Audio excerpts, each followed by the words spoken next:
Muy buenas a todos, aquí Adolfo Ruiz Calleja en un nuevo podcast del blog numismático. En este caso vamos a hablar de un tetradracma precioso. Es un tetradracma que representa a Cleopatra y a Marco Antonio, la pareja del siglo I antes de Cristo, eso sí.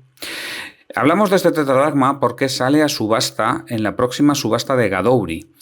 Gadouri, que bueno, pues esta casa de subastas de Mónaco tiene una subasta maravillosa con más de 800 lotes de altísimo nivel y que yo os recomiendo que echéis un vistazo. Esta subasta va a ocurrir el día 14 de octubre de 2023 y como digo, que ver las monedas no cuesta nada, es todo un disfrute y desde luego hay piezas magníficas. Tan magníficas como este tetradracma que os estoy mostrando en el vídeo de YouTube. Bueno, vamos a fijarnos en lo que es el retrato de Cleopatra, porque, a ver, Cleopatra yo creo que es uno de estos personajes históricos que no necesitan presentación. O sea, es una figura que desde hace ya muchísimo tiempo se ha tenido como de las más importantes de estos años de convulsión de la República Romana. Y bueno, siempre se la ha descrito como una mujer muy, muy atractiva, con una gran belleza, que atesoró mucho poder y que además era inteligente, astuta e incluso que supo manipular a Marco Antonio. Y bueno, eso ya a veces que cambia, ¿eh? Cleopatra es interesante entender su personaje a lo largo de los siglos porque según se ha entendido el poder femenino, ha ido cambiando la representación de Cleopatra o lo que se ha dicho de Cleopatra. Es un tema bastante interesante del que, por supuesto, yo no he profundizado, pero bueno, sí que lo veo bastante claro que no es lo mismo la Cleopatra de la que nos habla Dion Casio, de la que nos habla Shakespeare o de la que nos habla Mankiewicz en la famosa película, ¿no?, de los años 50. También la belleza de Cleopatra pues ha hecho correr ríos de tinta, ¿no? En el imaginario popular siempre nos la imaginamos eso como una mujer bellísima, pero claro, nos la imaginamos como una mujer bellísima en los cánones actuales, cada uno de los cánones de su propia época, no de la época egipcia o del Egipto del siglo I antes de Cristo. De hecho, a día de hoy, cuando cerramos los ojos y nos imaginemos a Cleopatra, pues lo que nos viene es el rostro de Elizabeth Taylor, que bueno, que por otro lado yo la considero, si no la mujer más bella de todo el siglo XX, y en el XXI no hay ninguna que la haya alcanzado, eso está claro, pues si no es la mujer más bella, estará cerca de serlo. Pero bueno, eso ya cuestiones aparte, esos son gustos personales. Pero en cualquier caso ha despertado bastante interrogante popular el cómo era esta mujer tan bella, ¿no?, del siglo I antes de Cristo, esta mujer egipcia. Entonces, bueno, pues ha habido varias publicaciones por ahí, pero bueno, publicaciones populares, digamos, que dicen, no, pues los científicos reconstruyen el rostro de Cleopatra. Cada publicación que te cuenta esto te pone una imagen distinta de la supuesta Cleopatra y ya os digo yo que los científicos no están para esto, básicamente porque esto es un trabajo que requiere más aspecto artístico que aspecto científico. Lo cual, pues no es que esté mal, pero simplemente las cuestiones artísticas lo hacen los artistas, no lo hacen los científicos. Y de hecho, ya solo por curiosidad, he estado buscando a ver si encuentro algún artículo científico que hable de la reconstrucción del rostro de Cleopatra y no he encontrado absolutamente nada, en revistas científicas. No digo que no lo haya, pero desde luego buscando un ratito no lo he encontrado. Tampoco es que tenga ningún interés histórico saber cómo era el rostro real de Cleopatra. Esto para los historiadores les da exactamente igual. Lo que les importa era cómo era ese personaje en realidad. Ya la cara que tuviese, pues da lo mismo. Simplemente lo hacen en ese tipo de publicaciones, bueno, pues para el disfrute del pueblo, digamos, o como entretenimiento, diría yo.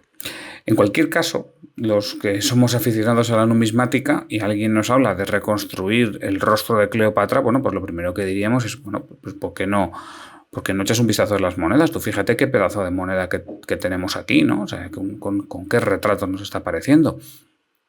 Ya tienes aquí el rostro de Cleopatra, ¿no? Bueno, pues a lo mejor no. A lo mejor no. Vamos a echar primero un vistazo a la moneda, vamos a describir la moneda así con un poquito de detalle y luego ya vamos a ver por qué Cleopatra se representa como es, que ya adelanto que no es exactamente como era la verdadera Cleopatra. Bien, en el anverso de esta moneda encontramos una representación de Cleopatra que está mirando hacia la derecha.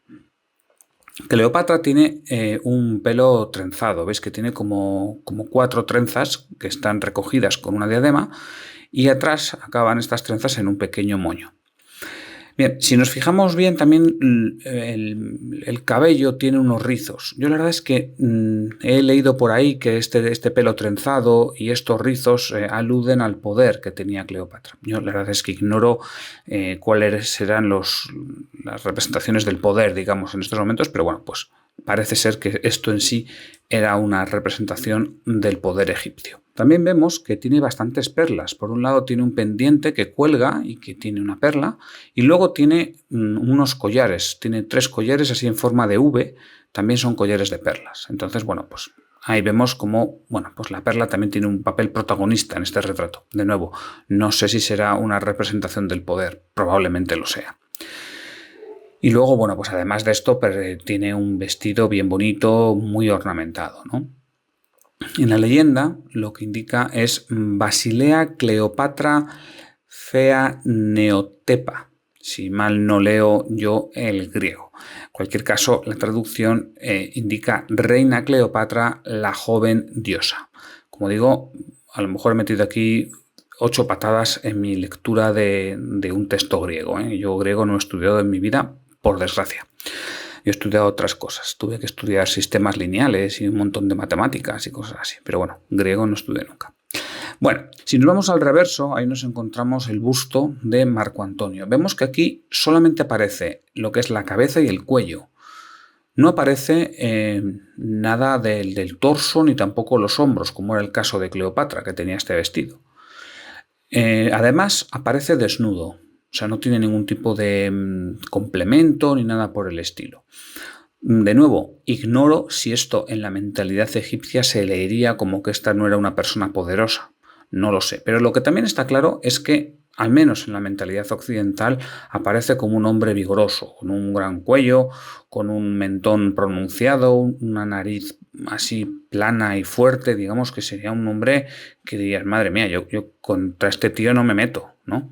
También hay que decir que estos eran rasgos propios de Marco Antonio, y esto lo sabemos bien porque en otras cecas se acuñaron denarios con el busto de Marco Antonio y coinciden. O sea, coincide que tenía el mentón pronunciado, que tenía esa nariz, que tenía esos pómulos, esa fuerza, digamos, en el rostro. Bien, en la leyenda lo que indica es Antonio Aitocpator Tritón Trión Anarón, que esto, al parecer, lo que significa es Antonio Autócrata III del Triunvirato. Bueno, pues lo están poniendo como un triunviro y como pues una persona con mando. Bien. Y bueno, pues hasta ahí sería, digamos, la descripción más o menos somera de esta moneda. Pero se puede ir más allá, porque esta moneda forma parte de la tradición egipcia. Es una moneda que fue acuñada probablemente en una ceca móvil que andaría por Fenicia, acompañando al ejército, y que, bueno, pues buscaba ser una moneda de uso en el este del Mediterráneo. Y aunque este del Mediterráneo ya estaba dentro de la esfera de la República Romana, digamos que estaba un poco en la esfera todavía lejana, o sea, ese proceso de romanización no acababa de empezar. Con lo cual es una moneda que sigue estos cánones egipcios. Hay que buscar sus antecedentes en la moneda egipcia, en la moneda tolemaica, no tanto en la moneda romana, a pesar de que están representando a un triunviro romano y además que, como vemos, le están representando según la estética romana, o sea, con ese pelo corto y solamente el busto desnudo. Así que si nos fijamos en la moneda, lo primero que nos damos cuenta es que el rostro de Cleopatra y el rostro de Marco Antonio tienen un parecido enorme. Son hombre y mujer, pero es que, no sé, casi parecerían hermanos. Por ejemplo, nos podemos fijar que ambos tienen un cuello largo, así recto, cilíndrico, así fuerte, ¿no?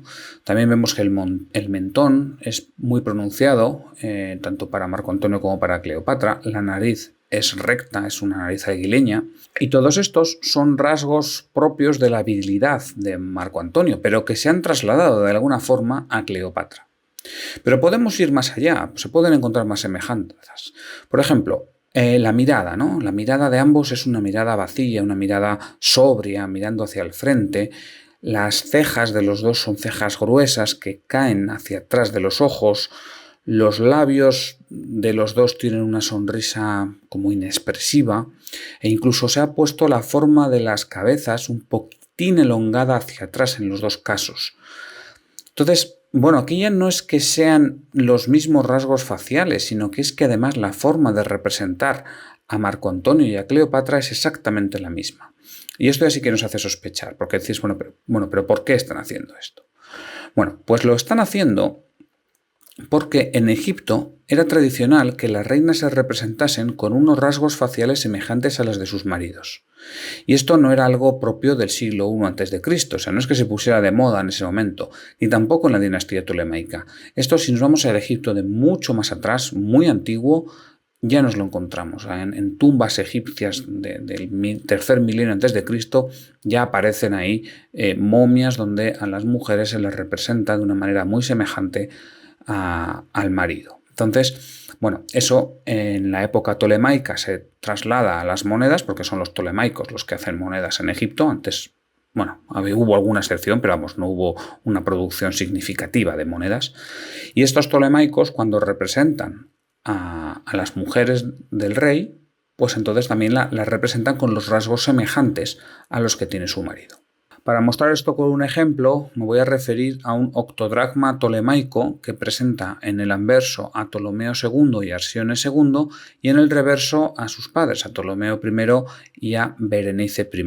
Este octodracma lo podéis ver en el vídeo de YouTube o también lo podéis ver en el artículo que acompaña a este podcast. Bueno, pues aquí, como veis, y solamente hay que verlo, aparecen los reyes Ptolomeo II en el anverso y Ptolomeo I en el reverso, en un primer plano. Y las reinas, o sea, Arsione II por un lado y Berenice I en un segundo plano. Pero es que los rasgos de los hombres se trasladan a las mujeres totalmente.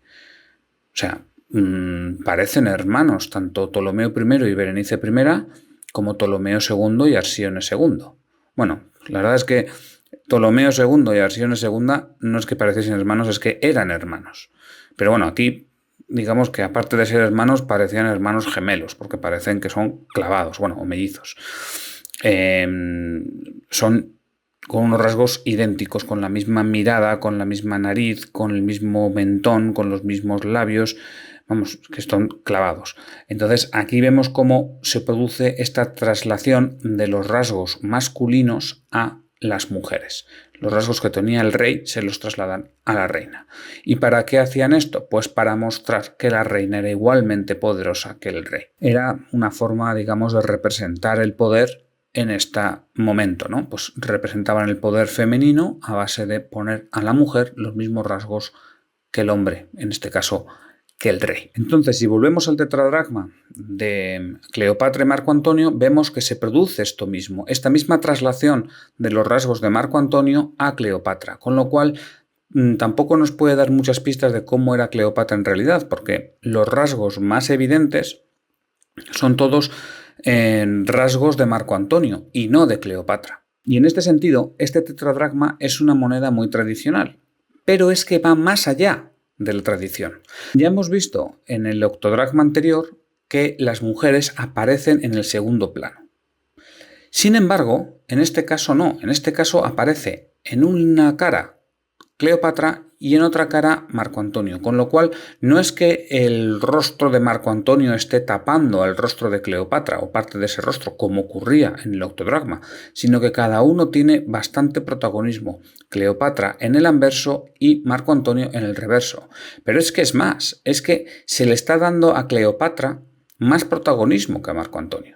Porque fijaros que se cede el anverso, que es, digamos, el puesto de honor, se le cede a Cleopatra. Lo lógico es que en el anverso estuviese Marco Antonio. Y sin embargo está Cleopatra. Y además Cleopatra está ataviada con un montón de objetos de poder, digamos, mientras que Marco Antonio está desnudo. En definitiva, yo diría que esta moneda no es que siga una tradición egipcia, sino que es rompedora con esa traducción egipcia, a pesar de que utiliza un lenguaje egipcio. O sea, utiliza el lenguaje de trasladar los rasgos masculinos a la mujer, pero va más allá porque pone a la mujer por encima del hombre.